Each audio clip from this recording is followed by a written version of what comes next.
Kamu khawatir nggak sih kalau ada orang lain menyalahgunakan data pribadi kamu di internet? Jika tidak hati-hati, biodata diri, masa lalu, rahasia pribadi, bahkan riwayat penyakit bisa jatuh ke tangan yang salah.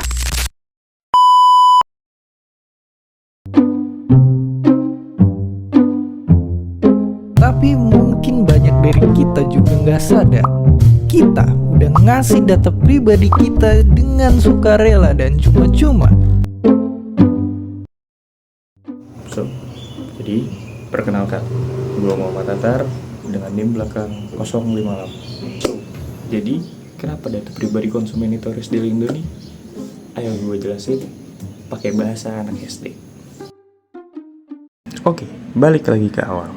Jadi pertanyaannya, mengapa data pribadi konsumen harus dilindungi? Pada dasarnya, perlindungan data pribadi melindungi informasi sensitif dari penyalahgunaan, menjaga privasi, serta memberikan kontrol penuh atas data yang kita miliki. Jadi, gimana caranya agar data pribadi kita tidak bocor ke publik? Sebagai ilustrasi, seperti barang pribadi yang kita miliki, seperti handphone, atau mungkin deodoran yang kita miliki. Apakah mau berbagi sama orang lain? Karena di sana menyangkut privasi kita juga. Seperti itulah data pribadi. Cara melindungi data pribadi yang paling gampang dan mudah adalah dengan tidak menyebarkan kepada orang lain secara cuma-cuma dan website yang tidak kita kenal. Dan pada kondisi tertentu, hindari oversharing dengan orang lain. Yap, oversharing. Rupanya, data pribadi kita bisa bikin kita rugi yang besar, sangat besar, bahkan besar banget kalau enggak kita jaga. Bahkan mungkin saking gampangnya orang Indonesia ditipu dan dicuri data pribadinya, Indonesia pun pernah jadi target penipuan online nomor 1 di Asia Tenggara. Sungguh prestasi yang membanggakan. Nah, nyatanya, semua info yang kita update ini ternyata bisa dimanfaatkan buat kejahatan yang zaman sekarang udah makin canggih. Misalnya, dengan tahu nama panggilan kita atau kota-kota tempat tinggal kita. Penjahat zaman sekarang itu bisa sok kenal dan meminta duit yang gak sedikit jumlahnya.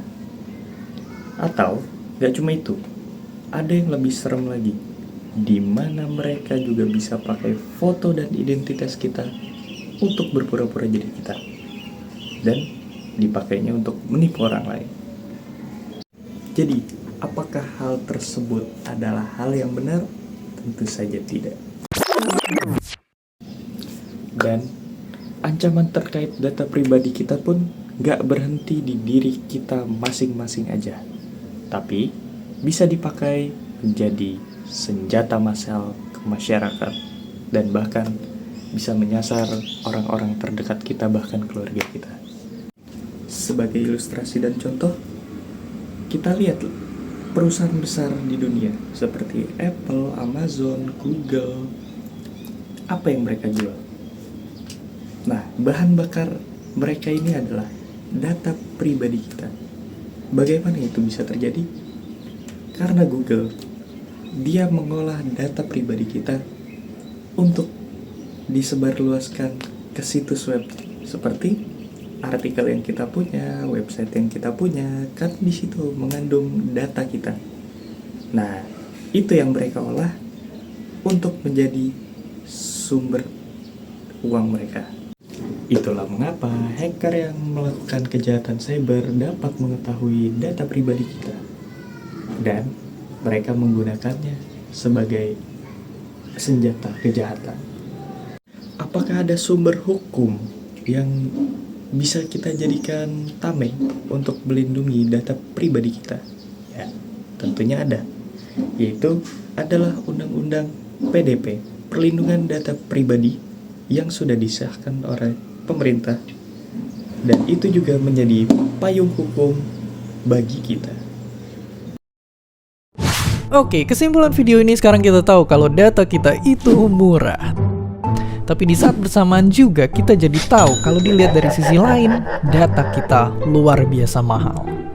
Dan di zaman sekarang yang serba online pun rasanya susah banget untuk nggak ngasih data pribadi kita.